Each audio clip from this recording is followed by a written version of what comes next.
It all began in the early 1970s, a time when computers were massive and expensive, and the idea of a video game was still in its infancy. In 1972, Magnavox released the Odyssey, the first home video game console ever made. It didn't have a processor or sound. The games were hardwired into the hardware. Graphics were simple white blocks on the screen, and players had to put physical overlays on their TV screens to simulate colors and environments. It was incredibly basic, but it marked the beginning of something huge. Just a few years later, a name that would become legendary in gaming entered the scene: Atari. In 1977, Atari released the 2600, a cartridge-based system that introduced interchangeable games to the masses. Titles like Space Invaders, Asteroids, and Adventure turned the Atari 2600 into a cultural icon. Suddenly, gaming wasn't just a novelty, it was a pastime. It was entertainment. Atari laid the groundwork for what consoles would become: plug and play, adaptable, and increasingly sophisticated. The early 80s saw a boom in consoles, but also a crash. Oversaturation, poor quality games, and lack of consumer trust led to the infamous video game crash of 1983. For a while, it looked like console gaming might be a passing fad. Then came Nintendo.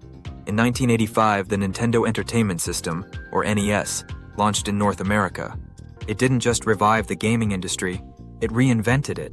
With better graphics, memorable music, and tight controls, games like Super Mario Bros., The Legend of Zelda, and Metroid became instant classics. Nintendo also introduced the idea of third-party developers, companies that could make games for the console, and they enforced quality control through their Nintendo Seal of Approval. This structure helped build a healthy ecosystem of games, something earlier consoles lacked.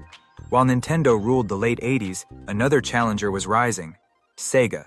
The Sega Genesis, released in 1989, brought faster gameplay and more mature titles. With marketing slogans like "Genesis does what Nintendo don't," Sega positioned itself as the edgier alternative. Sonic the Hedgehog became its mascot. Faster, more rebellious, and cooler than Mario. The battle between Nintendo and Sega in the 1990s became one of the most iconic rivalries in gaming history. This era also saw the shift from 8-bit to 16-bit systems, which meant better graphics, more complex games, and improved sound. It was a time of experimentation, with accessories like light guns, motion controllers, and even early attempts at virtual reality. But more importantly, it laid the foundation for the massive jump that was coming next: the move to 3D. In 1994, Sony entered the scene with the original PlayStation. Initially developed in partnership with Nintendo, a deal that famously fell through, Sony went on to create one of the most successful consoles of all time. The PlayStation used CDs instead of cartridges, which were cheaper to produce and held more data. This allowed for longer, more cinematic games, full-motion video, and CD-quality audio. Titles like Final Fantasy VII, Metal Gear Solid, and Resident Evil redefined what a video game could be. And thanks to Sony's powerful hardware and support for third-party developers, the PlayStation quickly dominated the market. Nintendo responded with the Nintendo 64, a console that emphasized local multiplayer and innovation. With 4 controller ports, games like GoldenEye 007 and Mario Kart 64 turned living rooms into battlegrounds. But Nintendo stuck with cartridges, which limited storage capacity and drove some developers towards Sony. The shift to optical media was changing the industry. Meanwhile, Sega was struggling. The Saturn, launched in 1994, was difficult to program for and poorly marketed. Then came the Dreamcast in 1999, a console ahead of its time. It had online play, a built-in modem, a unique memory card with a mini-screen, and innovative titles like Shenmue and Jet Set Radio. But it wasn't enough. With Sony's PlayStation 2 looming, the Dreamcast couldn't survive. It became Sega's last console, and Sega pivoted to becoming a third-party developer. The PlayStation 2, released in 2000, remains the best-selling console of all time. It could play DVDs, making it not just a gaming device, but a home media hub. With a huge library of games, from GTA, San Andreas to God of War, and incredible third-party support, the PS2 cemented Sony as the leader in console gaming.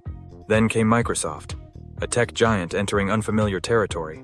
The original Xbox, released in 2001, was powerful, online-ready, and came with a built-in hard drive.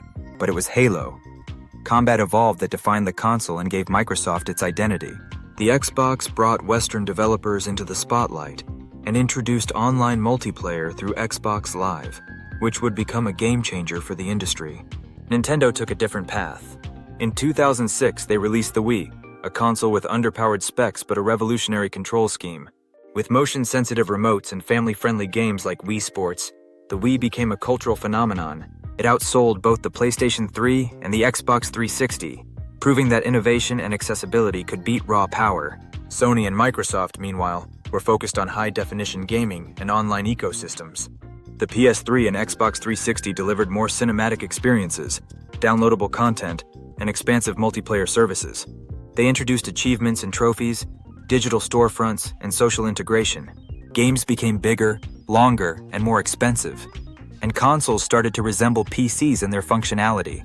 By the 2010s, the three giants, Sony, Microsoft, and Nintendo, were pushing gaming in different directions.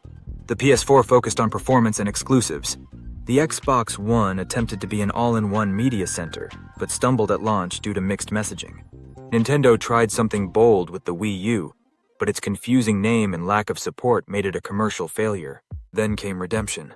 In 2017, Nintendo released the Switch, a hybrid console that could be used as both a handheld and a home system. With a strong library, portability, and a clear message, the Switch became a runaway hit. Titles like Breath of the Wild, Animal Crossing, New Horizons, and Super Mario Odyssey helped the Switch become one of the most beloved consoles of all time. Meanwhile, in 2020, Sony and Microsoft launched their next-gen systems, the PlayStation 5 and the Xbox Series X and S. These consoles represent the pinnacle of console technology: ray tracing, 4K resolution, SSD-based fast loading, and advanced AI-driven features. Games now compete with movies in terms of visual fidelity. Loading screens have nearly vanished, and with Game Pass, cloud gaming, and cross-platform multiplayer, the lines between consoles and PCs continue to blur. But as we look ahead, what's next for gaming consoles? Will they remain physical devices, or will they evolve into cloud-based platforms where all you need is a screen and an internet connection? Services like Xbox Cloud Gaming, GeForce Now, and PlayStation Plus hint at a future where hardware may matter less than ecosystems and content. Augmented reality, virtual reality, and artificial intelligence are also becoming part of the gaming conversation. Imagine games that adapt dynamically to your mood, your surroundings, or your playstyle. Imagine experiences that span devices, locations, and even realities. That's the direction gaming seems to be heading. From the Odyssey to the PlayStation 5, from pixels to photorealism, gaming consoles have come a long way. But one thing hasn't changed: the desire to play, to escape, to explore, to compete, to connect. Consoles have brought people together, shaped generations, and pushed the boundaries of technology. And this is just the beginning. Thanks for joining me on this journey through the evolution of gaming consoles. If you enjoyed this deep dive into gaming history, hit that like button and subscribe for more tech and engineering stories just like this. What was your first gaming console? Drop it in the comments. I'd love to hear your memories. Until next time, keep playing, stay curious, and I'll catch you in the next video.